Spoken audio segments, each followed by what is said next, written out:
Greetings and welcome to the North American Invasive Species Management Association's June webinar. My name is Tegan Wilmot, and I serve as your Education and Prevention Manager here at NASMA. Please do say hello in the chat and share with us where you are joining from. And again, I'd like to thank you all for joining us today for our monthly webinar titled Live Long and Prosper, Protecting Ash Trees and the Ash Resource from Emerald Ash Borer. Before we begin, I'd like to share a little bit about NASMA for those of you that don't know us well. NASMA, the North American Invasive Species Management Association, is a nonprofit organization, and our mission is to empower the management of invasive species in North America. We are here to serve members in the professional and academic world who work on invasive species. We are governed by an 18-member board, and we have 10 active committees who support our programming. We have 16 members and over 800 members, and we communicate with over 14,000 subscribers and interact with over 38,000 social media followers.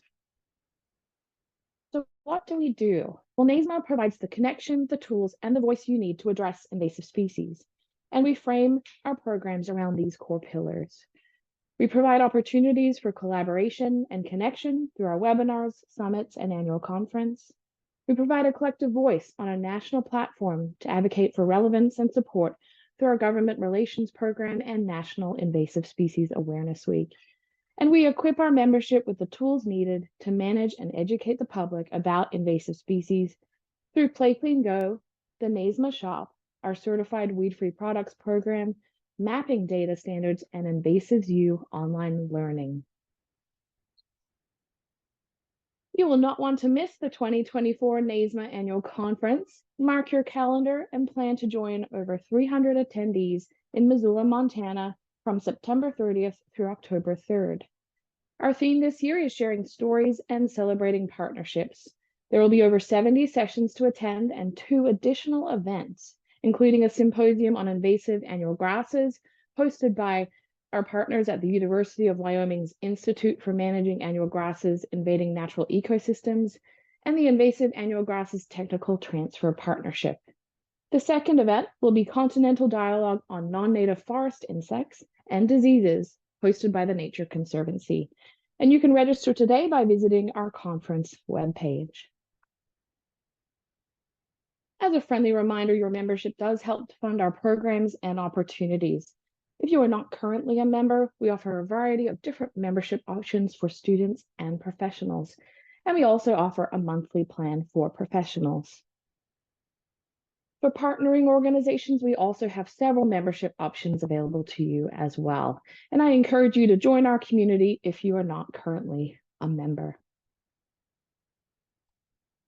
So today we will be learning more about the emerald ash borer and options for protecting our ash trees. And I unfortunately had my own firsthand experience with the impacts of emerald ash borer earlier this summer while visiting some family in Wisconsin. So his first photo was taken last summer, and it's beautifully lush and green, gorgeous area, a different part of their property. And then this summer when we visited, we saw many of the trees around their community property there had died as a result of the emerald ash borer and were scheduled to be removed. And so it was pretty devastating to see that change in such a short amount of time. Obviously, being interested in invasive species, I couldn't resist going up and actually looking for the D-shaped holes, but it was really, really sad to see how much damage had occurred. And many of the street trees in that area had also been removed. So it's completely changed that landscape. And so I think we all have a lot to learn today. There are a lot of trees at risk. And so I'm excited to hear this talk, as I'm sure many of you are. And so to get us started with the main event, I would like to introduce you to our speaker, Dr. Deborah McCullough, who will be presenting Live Long and Prosper, Protecting Ash Trees and the Ash Resource from Emerald Ash Borer. Deborah McCullough is a professor at Michigan State University with a joint appointment in the Department of Entomology and the Department of Forestry with research, extension, and teaching responsibilities. McCullough's research focuses on the ecology, impacts, and management of forest insects, particularly invasive species, including emerald ash borer, beech bark disease, and hemlock woolly adelgid. She works with forest managers, regulatory officials, arborists, and landowners to develop sustainable management strategies to protect forest health. For everyone watching, be sure to put any comments or questions in the Q&A box and not in the chat box so that we can try and get to those questions at the end. Please do look and see if your question has already been answered. And if so, give it a thumbs up and that will promote it to the top of the list. And with that, I'll let Deb share your slides. Okay, well, good afternoon to most of you and good morning to some of you out there on the west side of North America.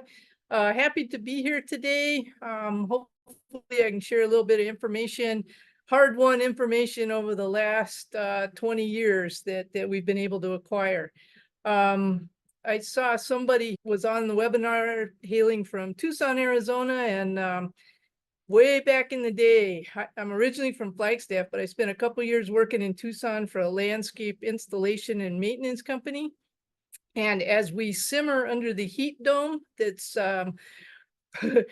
brought the temperatures up to about 95 degrees today, I just keep reminding myself that I made it for a couple years in Tucson and I can handle this. It'll be fine. So hope everybody else is enjoying either air conditioning or a little bit more pleasant conditions. I got to thank a whole bunch of people. I cherry picked some slides, a little bit of data from many different studies that we've been doing since the early 2000s with emerald ash borer. One thing I want to point out is that the funding for the projects I'm going to show you has come from the Forest Service, APHIS, ARRA, that was the American Reinvestment Act, along with some internal funding from the state. And back in 2003, myself, Therese Poland, who I worked with quite a bit, we made an agreement that we were not going to take any funding from pesticide manufacturers or distributors. So in a way, that's been very liberating because if something works well, I can say that. If something doesn't work well, I can say that too. So you're getting a straight scoop here. Just to kind of get us warmed up today, I thought I'd put this map in. There's currently 36 US states that have at least some infestation of emerald ash borer somewhere. Some states have lots of emerald ash borer all over the state. And I guess British Columbia, looks like Vancouver joined the list as of either this month. I think the announcement came out this month, probably found it a month ago or so. Keep in mind that EAB is no longer a federally regulated invasive pest in the US. APHIS deregulated EAB back in 2021. And if you look at that map, you can kind of see they're thinking much of the US and as well as Canada, where you're going to find ash trees already has emerald ash borer. There are states and some tribal nations that can impose their own regulations or restrictions in terms of what kind of ash related material can move in. But it also means that there aren't any detection surveys going on a national basis or a systematic basis. And so oftentimes EAB infestations are being found in new areas when people notice trees declining and they start to see the symptoms. A couple real relevant points. I think everybody that's watching this webinar is probably familiar with the basic life cycle and biology of EAB. The beetles start coming out of the trees or the logs that they developed on. In Michigan, it's going to be sometime or in late May or early June. Of course, that is earlier as you move further south. But one of the important points is that the beetles have to feed on ash leaves. You can see that picture where they take nibbles out of the margins of the ash leaves. They feed on ash leaves throughout their entire lifespan, which can last 4 or 5, even 6 weeks.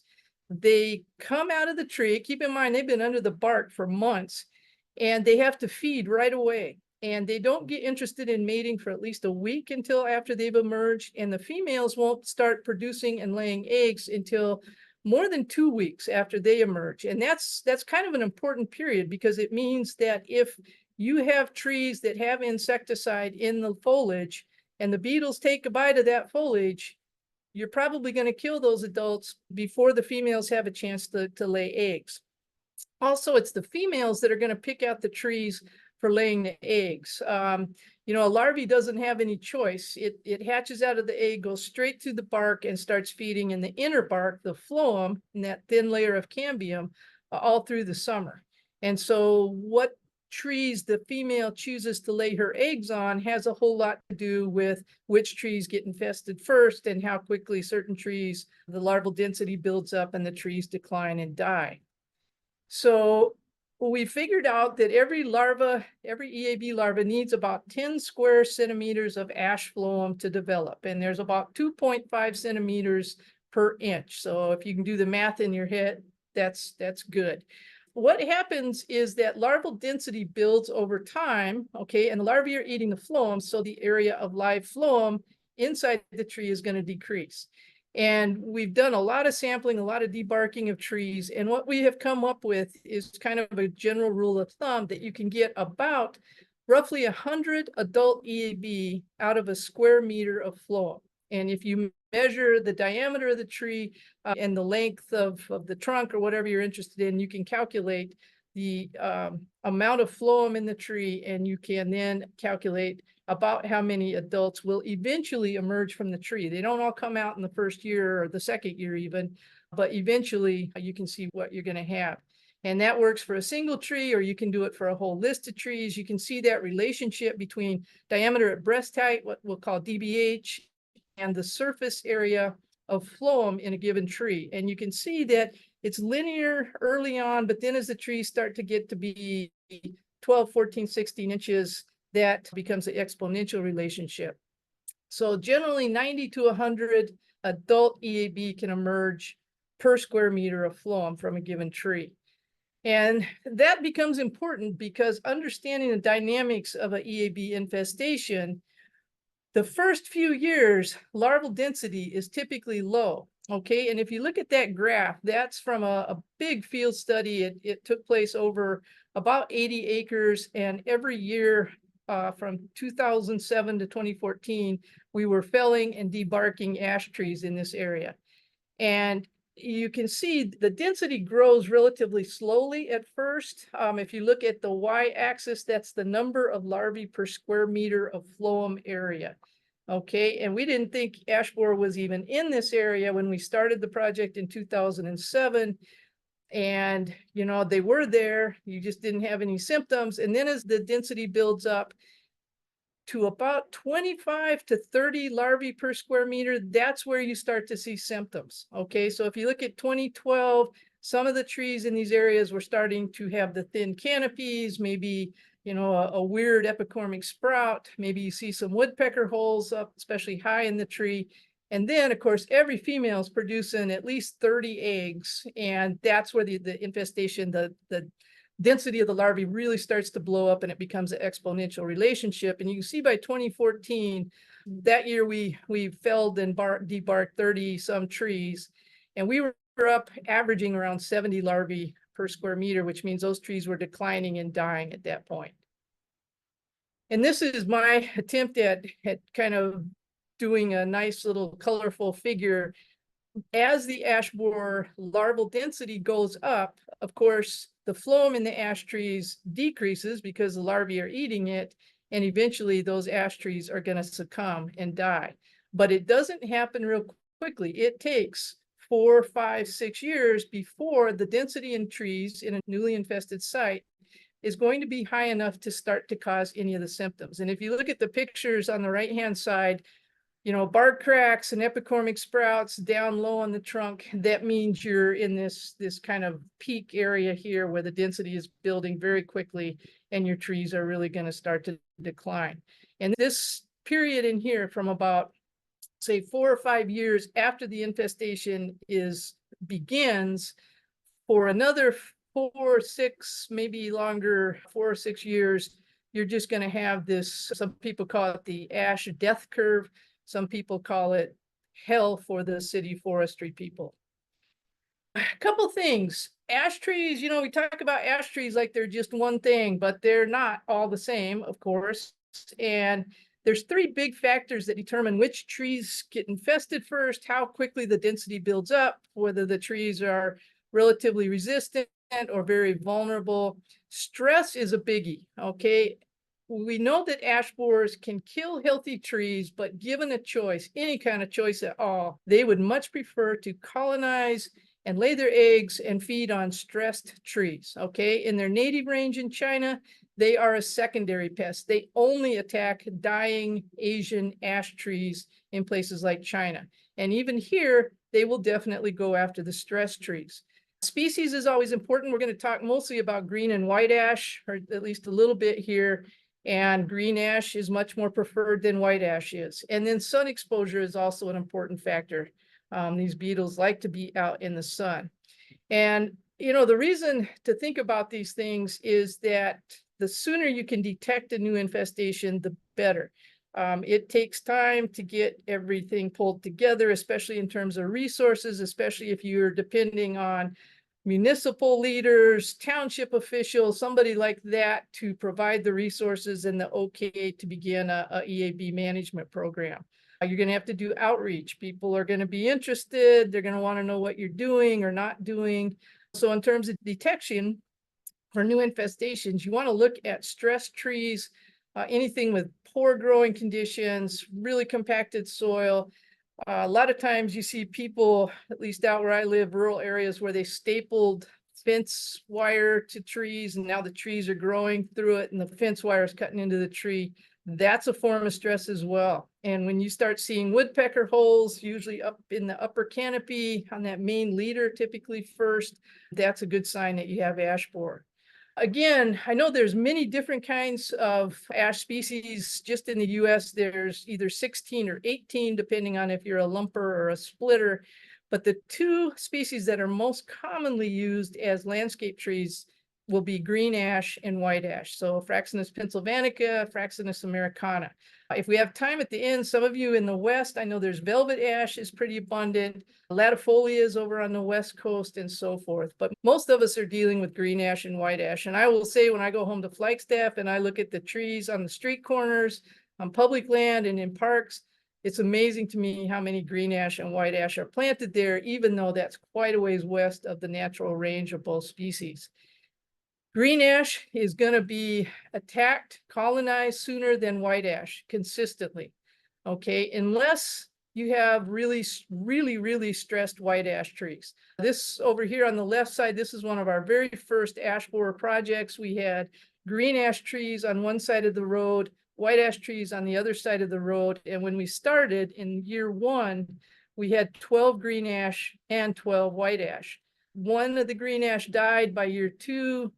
We were down to 7 live green ash by year 3, and they looked terrible. They were dying. This is the number of adult beetle exits per square meter.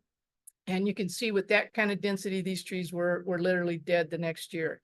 And then you can see white ash. Well, once the green ash got eaten up and they had to go to the white ash, they did, and they killed the white ash, but it took quite a bit longer. We've done a couple of plantation studies. In this case, the second one here, we had alternating green ash and white ash. And you can just see how much higher the larval densities were on these small green ash compared to the white ash. And if we girdled the trees, they liked the white ash better, but they still preferred the girdled or even the ungirdled green ash. And if you see that y-axis there, we were up around 300 larvae per square meter, which meant that all of those larvae died. They just basically ate themselves out of house and home. Okay, this plantation over here, just a little bit more. We had 5 different ash species planted in randomized blocks. Okay, so every 5 trees was a different species, and the order that we planted them in was determined by random design. And what we found is that green ash was heavily attacked. Again, the densities were well beyond what the trees could support. Most of the larvae died from intraspecific competition. White ash, yeah, some got attacked, some didn't get attacked at all. None of them had very high densities at all. We also had black ash. That's a northern species that we have in swamps and wetland forests in the northern part of eastern North America. All those trees were killed instantly. And then blue ash is not real common. We have a little bit in southern Michigan. Ohio has quite a bit. Kentucky has quite a bit. Illinois, I think Wisconsin has some.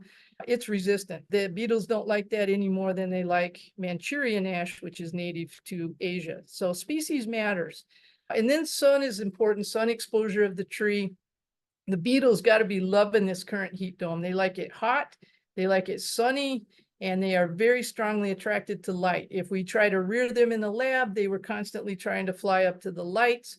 When we turned the lights off, then they just kept trying to fly to the windows. So, you know, open grown trees, which is what a lot of landscape and roadside trees are, urban trees, those are really good kinds of hosts for these beetles. In fact, when a tree is just becoming colonized, the beetles will usually attack the south and the southwest sides of that tree before they get around to the north or the east side. And they don't like being in the shade much at all. Okay.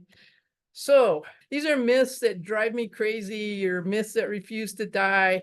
You may have heard people say some of these things, and we're going to go through enough information today. We'll come back to these at the end, but let's jump into this.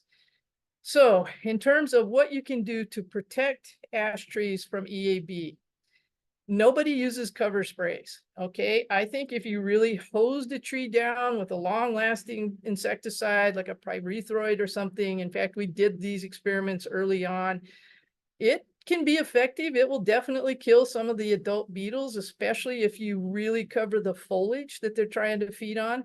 But there's so many problems associated with that. It's just not something that's going to happen. It's not a good idea to do it. And there's much better options.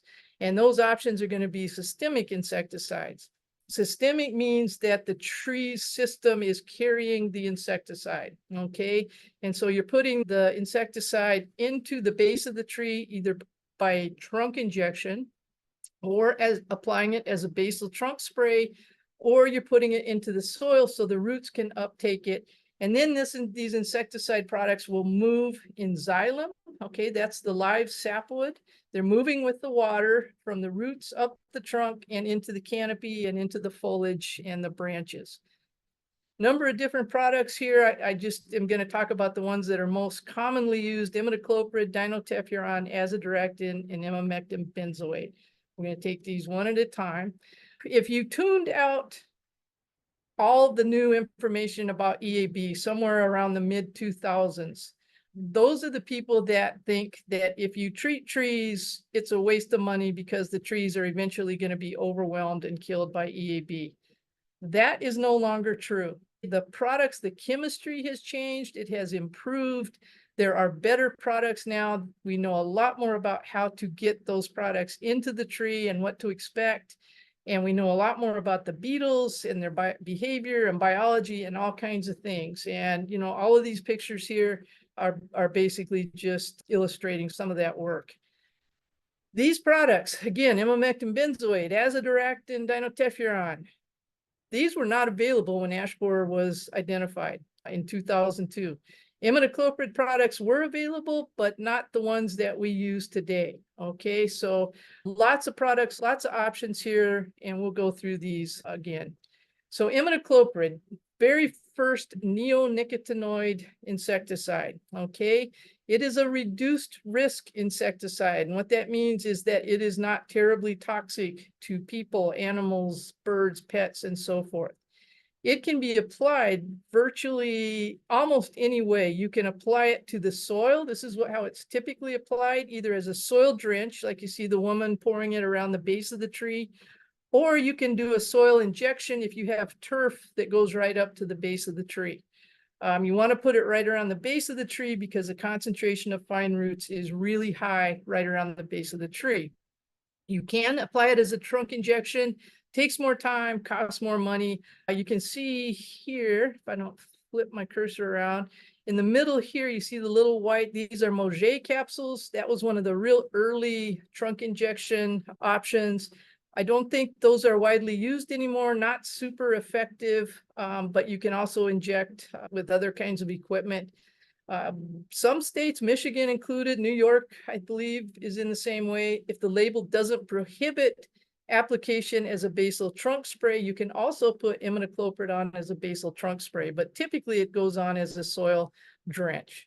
You have to apply it annually. You're only going to get 1 year of EAB control, and imidacloprid moves slowly. It is not highly water soluble within the tree.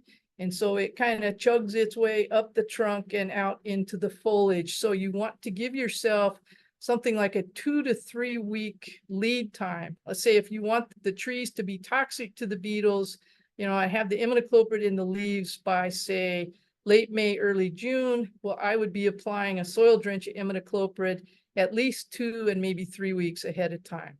There's also data that came from Dan Herms at Ohio State and Cliff Zadoff down at Purdue, where they treated trees with soil drenches of imidacloprid in the spring, and other trees were treated in the fall. And for the first couple of years, it didn't really matter. But by about year 3 and year 4, there was a divergence. And the spring applications were definitely more effective by the 4th year than the fall applications. Now, being a neonic, this chemistry, it will move into pollen, and you don't want to hurt pollinators. So if there were flowers planted around these trees, you would not want to do a soil drench of imidacloprid.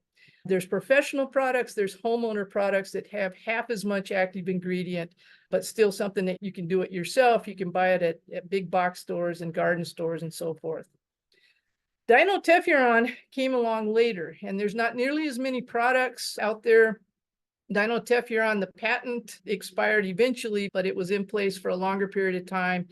This is similar to imidacloprid. It's a neonic. In other words, chemically, it's basically very, very much like nicotine.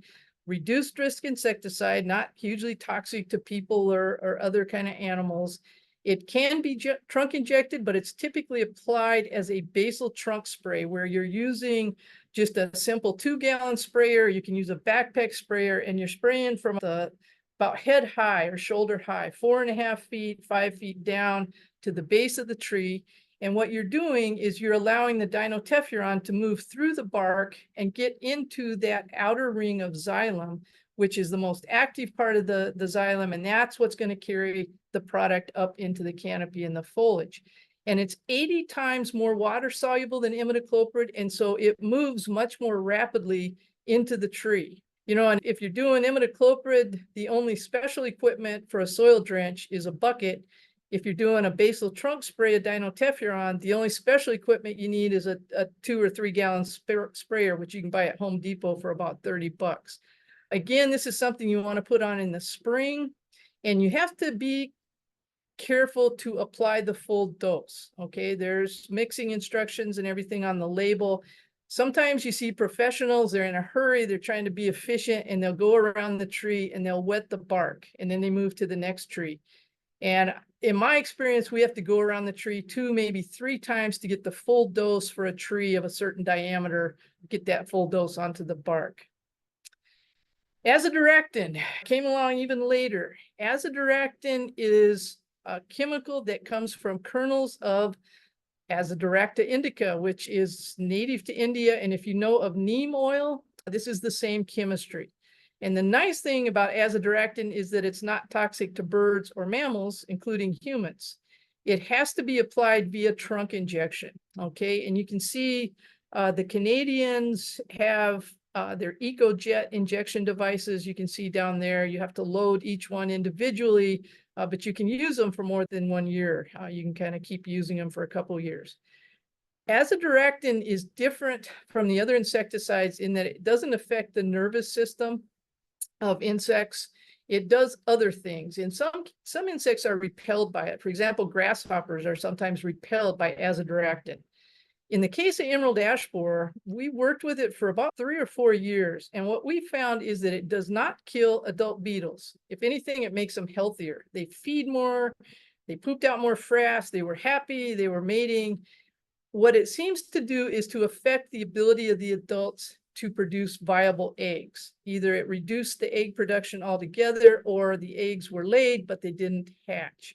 One of the downsides we found is that if adult beetles, the females, were feeding on leaves from an azadirachtin tree for say 6 to 9 days, and then you switched them to leaves from an untreated tree, they recovered. Okay, and so then they would start and begin laying viable eggs again. In the tree, what it does to the larvae is it messes up their ability to molt properly. And if they live long enough to pupate, it messes up their ability to successfully pupate. And you can see a little picture there where you see some small galleries, and the larvae got started and they were about in their second stage. So they were maybe 3-4 weeks old, and then they died, probably because they were not able to molt successfully. For a while, the Canadians thought you could apply this every other year and get effective control. But what they found is that was fine when the density of EAB was low. But when the density started building and you got into that kind of exponential increase, 2 years didn't cut it. You had to apply this stuff every single year. It's widely used in Canada. Triazin is the product that's most common. It was invented in Canada by a private company and the Canadian Forest Service that worked together. So for a while, it was the only product that could be used in Canada. But I think it's being used. I know Boulder is using it. Some of the other communities are using it as well. Now we get to the big stuff, the big guns. Emamectin benzoate. In terms of dealing with ash borer and protecting ash trees, emamectin benzoate is probably the best option. And I don't say that because they're giving me money. It's just that it is. And there's a couple reasons for that. Emamectin benzoate is in the group of chemicals called avermectins, kind of very closely related to ivermectins. Avermectins are, again, not terribly toxic, not real toxic at all. In fact, they are used if you have a dog or a horse that has worms and you have to shove a pill down their throat, you're shoving a pill with avermectin in it. The interesting thing is that emerald ash borer is unusually vulnerable to emamectin. For example, Lepidoptera, caterpillars. You can maybe control caterpillars, something like gypsy moth, for a year if you do a trunk injection of emamectin benzoate. Ash borers are controlled for 3 years with a single trunk injection in the spring. We found this in multiple studies. I'll show you a little bit about that, even at the lowest dose on the label. Okay. And this has been kind of a game changer. At first, we thought you had to treat trees every other year. And now we know you can treat trees every 3 years. It has to be applied via trunk injection. There's a couple of products out there. The first was, well, go back a ways. There was all kinds of spaghetti line and kind of inefficient, difficult to use sorts of injection methods. Now there's something called the quick jet air, which you see a picture there. You inject the trees through a plastic plug that you hammer just into that outer sapwood. It's powered by a little tank of compressed air that you can fill up at a scuba shop or at a paintball place. And it doesn't harm the tree. We don't get a lot of injury with this. Rainbow came out with something they call the quantum injector. It's relatively new. I haven't worked with it. I've seen it demonstrated. I was at a workshop in Montana in April, and the people there from Rainbow did not have a quantum injector to demonstrate. I guess they're having some trouble with it. They had to send it back to be fixed, or something had to be changed, but that's coming out. They're priced pretty similarly. Both of these require drilling into the base of the tree with a 3/8 inch drill bit, which is a pretty good sized drill injection site. With the quick jet air, you typically use the little plugs and you hammer those in. The quantum injector, you typically do a plugless injection, so no little plugs. Don't let the sticker price shock you, because these are not cheap things. But I tell you, trunk injection is the way things are going in the future. You don't have to worry about drift. You have minimal non-target problems. I will also say, in the case of Michigan, for example, we're treating lots of hemlocks for hemlock woolly adelgid using the quick jet air. And if you are trunk injecting insecticides into the tree, you don't have to be restricted by the per acre per year limits on applications, which means that if you go to a site that has a lot of hemlocks or a lot of big hemlocks, you can treat them all at the same visit. You don't have to keep coming back multiple years. And I know the quick jet air and emamectin benzoate is being used for a number of other borers, including 2-line chestnut borer, bronze birch borer. The injection device, we're using it now for oak wilt, to put propiconazole into oak trees and so forth. This is data from a real early study. This is our very first study with emamectin benzoate before it was even registered.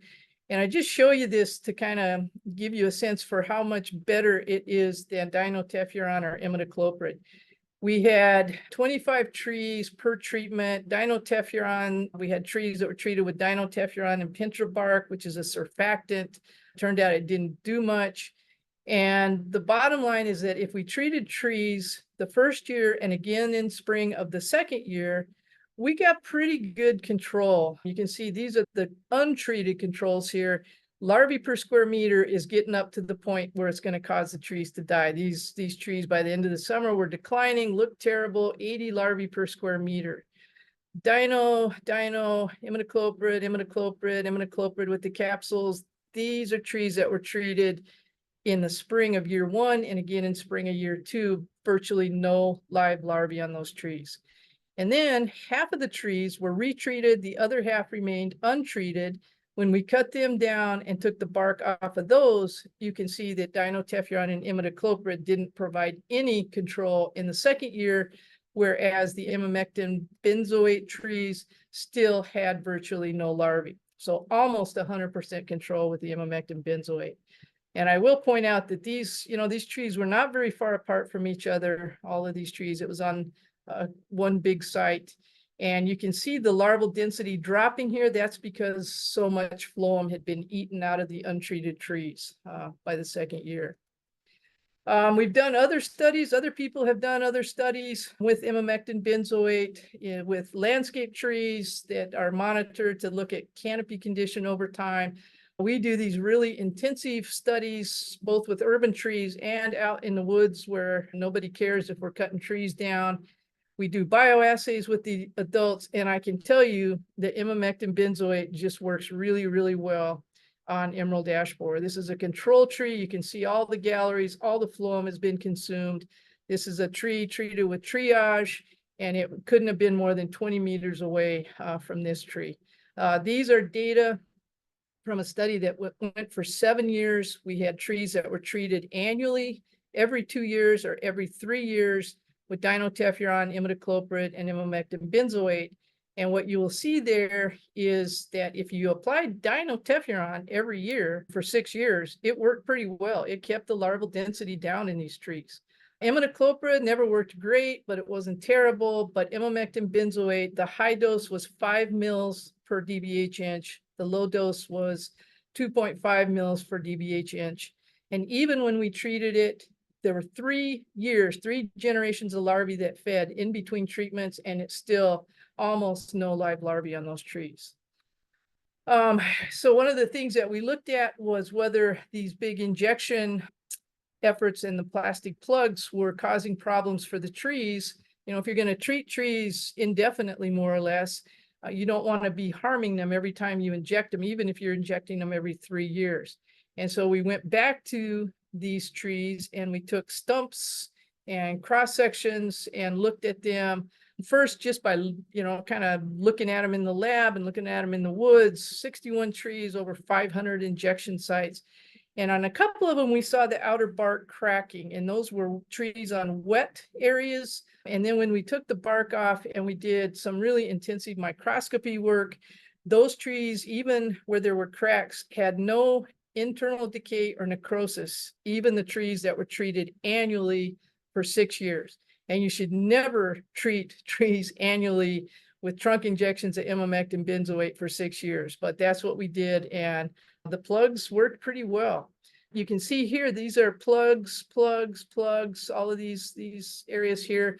What we would find is that the year after the tree was treated, say early June, the tree would produce late wood over that plug, and then the next year there would be early wood and late wood and so on and so forth. And so they were recovering, even though the wood stays discolored up to, 6 feet or so because of the blue dye that goes into the insecticide. Now, a recent project by Rich Hauer showed where they went to cities that were treating large numbers of trees with imamectin benzoate injections. They found that there were times where the plugs were inserted poorly, more or less horizontally instead of perpendicularly straight into the tree. And in those cases, that was a problem. You got bark cracking there and some decay had started to move in. So it's important to If you're going to do this trunk injection, you got to do it properly. In terms of the pollinators, you know, I like pollinators. Everybody likes pollinators.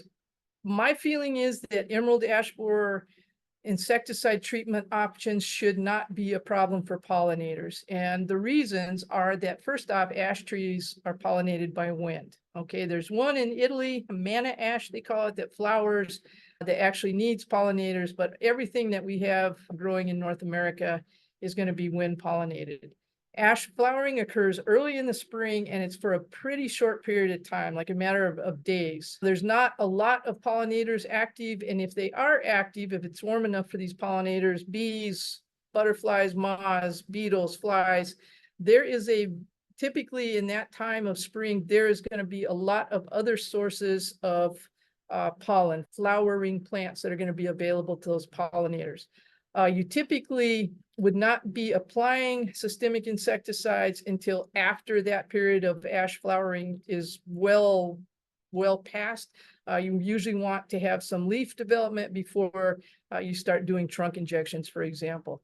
I will also say that there is reason to believe that imamectin benzoate does not move into pollen. I saw some data that Syngenta, the company that developed the molecule, has some internal data, and it's a very large molecule, and the thinking is that it's just too big to get into pollen. Okay, if you are interested in this, I would refer you to this webinar that Reed Johnson from Ohio State did on he does research on pollinator toxicology and apiculture, and it had to do with using things like imamectin benzoate to protect ash trees and what that meant for pollinators. And he gets into a lot of detail, and that webinar is available at emeraldashborer.info.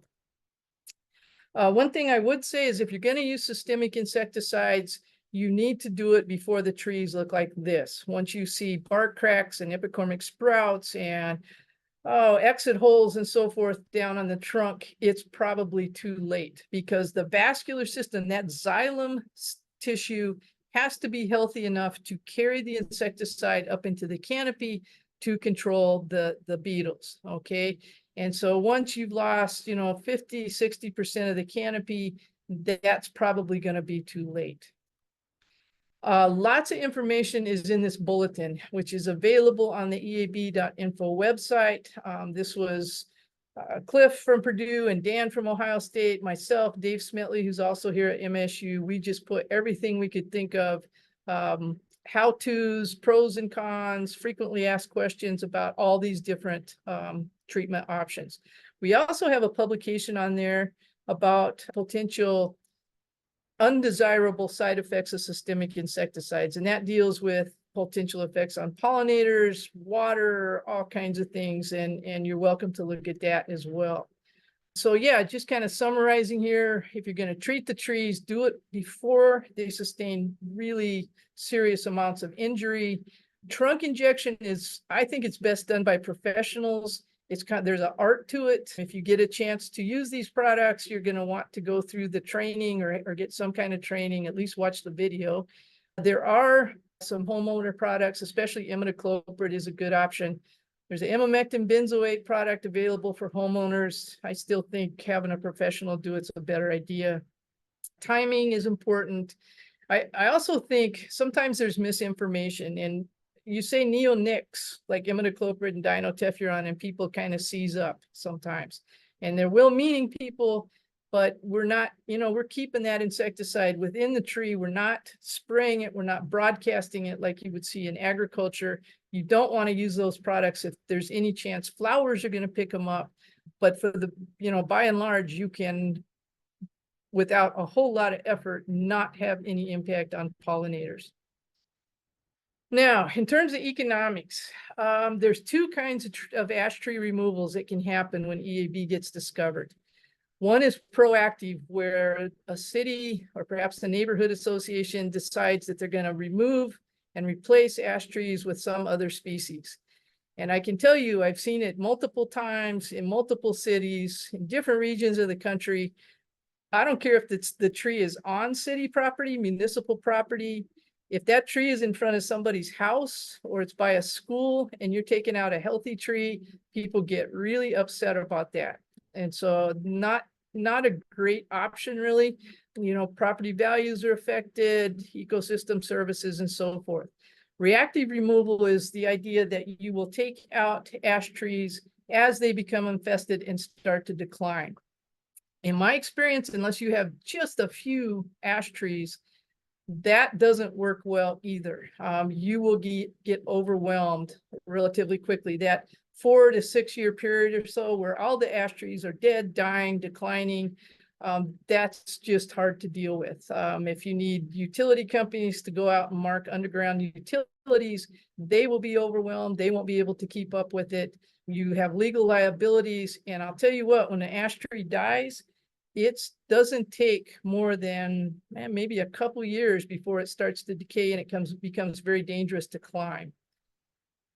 And I will say that there have been many studies by bona fide economists and by forest entomologists posing as economists and by forest entomologists working with economists, comparing just the out-of-pocket costs of removing landscape ash trees versus treating those trees with imamectin benzoate trunk injections.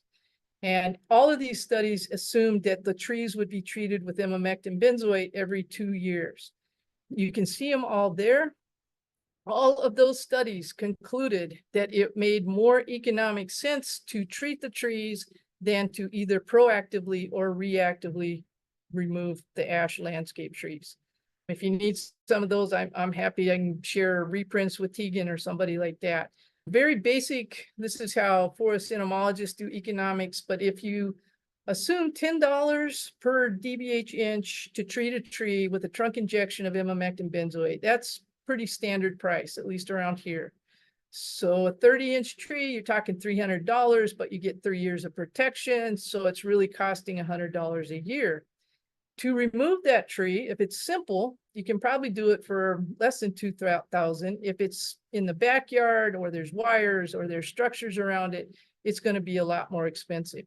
And so you can treat trees for, in this example, at least 18 and probably closer to 30, 36 years for less than the cost of removing that tree, not even replacing it, just removing it. There are cities that have looked at this.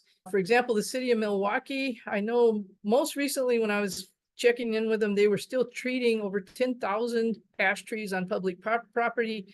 They worked it out and determined they could treat trees for 29 years for less than the cost of removing those trees. And that was assuming they had to treat trees every 2 years. If you extend that treatment interval to 3 years, then all those costs drop. And I will also say the quick jet air that's powered with the little tank of compressed air makes that injection process much more efficient. And so the time that's spent doing the injections is going to drop even further. You just have less disruption, less upset people and so forth. And I wanted to show you this. This is something it was either Boulder or Denver did this. The picture on the left was taken in a residential neighborhood. Everything you see there, with I think one exception, are ash trees. Okay, lots of ash in various cities in Colorado. And then they photoshopped the same picture and they took out all the ash trees. And you can see what a difference it makes. And you can see why people get really upset, especially if either nothing is done or healthy trees are removed. There's ecosystem services that landscape, especially mature landscape trees, are going to provide. If you aren't familiar with iTree software, there's a package within the iTree software, all of which is free, by the way. It's a Forest Service product. And it allows you to attach a dollar value to some of these ecosystem services. Stormwater capture is huge up here. So that has value in and of itself. And then it's just, if you're going to treat a portion of trees every spring, you can plan on that. You can, make sure your workers are assigned that way. You can stretch out that period where you are gradually replacing ash trees, perhaps. And overall, the health of the urban forest is going to be better because you can still do the pruning and the planting and the other kinds of activities that need to happen. One other thing I'll say, there's a lot of research showing, at first I rolled my eyes, I'll be honest, that there is a relationship between dying ash trees in cities and human health. And the first paper that came out with this was Donovan's paper in 2013, where he showed that as ash mortality spread from where ash borer first got started in the Detroit area, there was an increased, a strong correlation between cardiovascular related mortality of people that lived in that area. And that's since been documented by other people. And there's a big body of literature. If you work in city forestry at all, you're probably familiar with all the benefits of both physiological and in terms of mental health and less stress and so forth that are associated with urban forests and urban trees. And, you know, when ash trees are dying and ash trees are dead and ash trees are falling, that's just not a good situation. So in terms of using imamectin benzoate, you know, obviously you can protect individual trees, street trees, landscape trees, what have you, road trees. But there are other benefits too. You treat a portion of those trees, you increase the chance that beetles are going to encounter toxic foliage. You will slow the rate of population growth. You're going to protect seed sources and genetic diversity. You're going to retain some of those ecological services that the ash trees are providing, whether it's in a residential area, an urban area, or out in the woods. Stress, again, stress trees are very attractive to ash borers, especially the females that are looking to lay eggs. And so one of the things that we have been working with some Native American tribes and some other groups is to girdle some trees in an area and mix them in with trees that have been injected with imamectin benzoate, so that the volatile compounds, the compounds that trees are producing into the air that attract ash borer, are produced by the girdle trees. It brings the beetles into the areas where the toxic trees are, and they're kind of synergistic. You reduce the density of the adult beetles and the number of eggs that are going to be laid that way. Okay, biological control, natural enemies, and so forth. Woodpeckers are still the highest source of EAB mortality in North America, by far. But there are native parasitoids like Tenocolus capridae, the little red-bellied parasitoid you see there. That's a larval parasitoid, lays its egg through the bark right along the side of an emerald ash borer larva, and the parasitoid will eventually kill that EAB larva. There are parasitoids, 4 different species that have been imported, 3 from China, 1 from far eastern Russia, Spathius galeni, you see here. This is an egg parasitoid. That is a tiny ash borer egg. This is the little tiny wasp there. And it's good. These natural enemies are doing good things, but collectively, you put all their impacts together on ash borer populations, and there is not any evidence that they are actually slowing the rate at which ash trees decline and die. And that's true. We have data from 4 sites right around here that just came in this past 6 months, showing that they're there, they're present, they're killing larvae, probably killing some eggs as well. But even where we have these smallish trees, 3, 4, 5 inches in diameter, they're just not making much of a difference. The good thing is that you can integrate them. Systemic insecticides, say trunk-injected imamectin, is not going to reduce the density or harm these natural enemies. They are very compatible. Biocontrol and systemic insecticides are very compatible. Woodpeckers do not want to prey on dead larvae. They're not attracted to them. They won't work on them. Egg parasitoids, the little tiny ones, they're looking for the eggs that are laid under bark flaps or in bark crevices. They will never encounter systemic insecticides that are moving in the xylem. Parasitoid wasps that attack EAB larvae are not attracted to and will not parasitize dead larvae. So you can combine all these, right? Girdling plus imamectin injections. You don't necessarily treat all the trees. You don't girdle all the trees. You're just trying to bring beetles in and mix up the 2 and get the best of both options. You can do that without worrying about harming these natural enemies.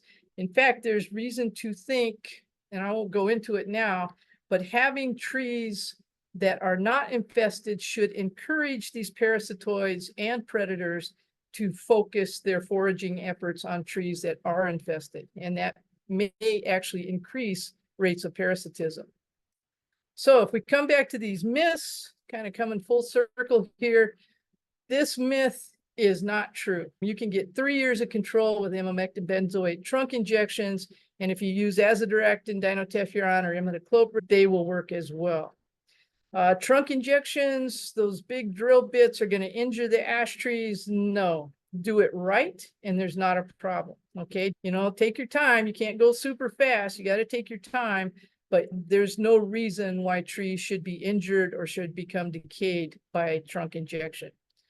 The cost issue and the economics of it, no way. You cannot justify removing ash trees instead of treating ash trees on the basics of costs, whether it's out-of-pocket costs or especially if you include the ecological services that mature landscape trees are going to provide.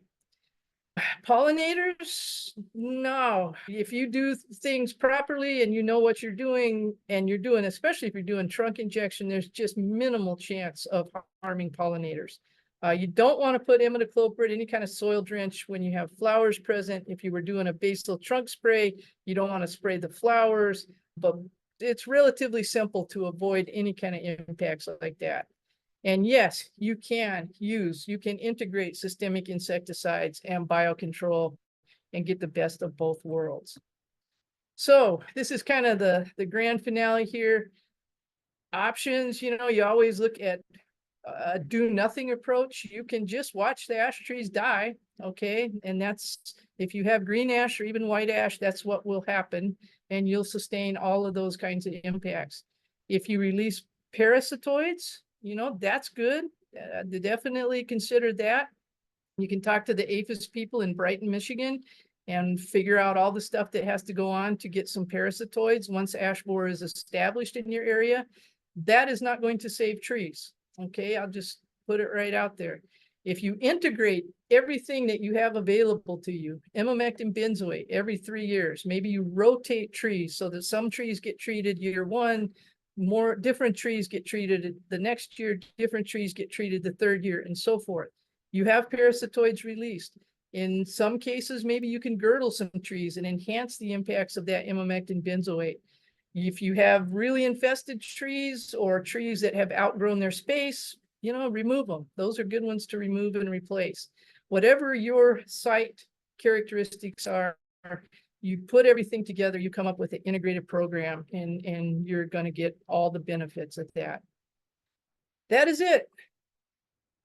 Anybody still there? Hopefully. That was fantastic. Thank you. We have lots of applause and heart reactions. So it's always great to see. That's cool. They're just floating up there. That's great. Thank you, people. Yeah.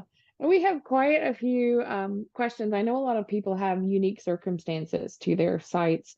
Is it all right to share your email with them? Are they able to reach out to you that way? Yes. Yep. You can share the email there. I would recommend, if you're interested in treating trees, to download that bulletin that's on the eab.info website. That has a ton of information in it for anybody that's considering a treatment program.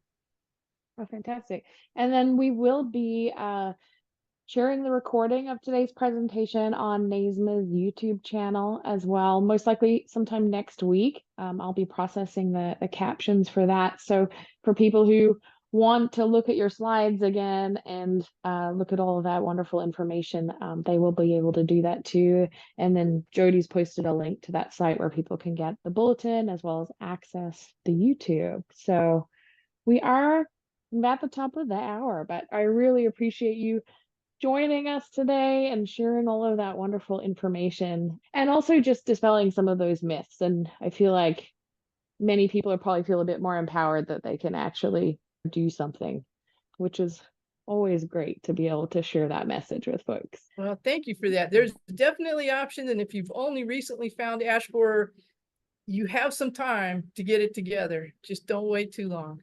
Yeah, it's perfect. All right. And then I do have, I'll just pull this one slide up before we close out today. But we do have a few webinars coming up as well. So on July 17th, we will be going back to the marine world and talking about Chondria tumulosa impacts to coral reefs in Hawaii. And then in August, we'll be discussing Dutch elm disease and resistance. So I encourage folks to register for those. I will be sure to share the questions from today with Deb as well, so we can follow up. But again, thank you for joining us, and thank you everybody for joining us today. I know many of you, it was a federal holiday, but we loved having you here as part of the audience. So enjoy the rest of your day. Thank you. Thanks very much. Have a good day, everyone.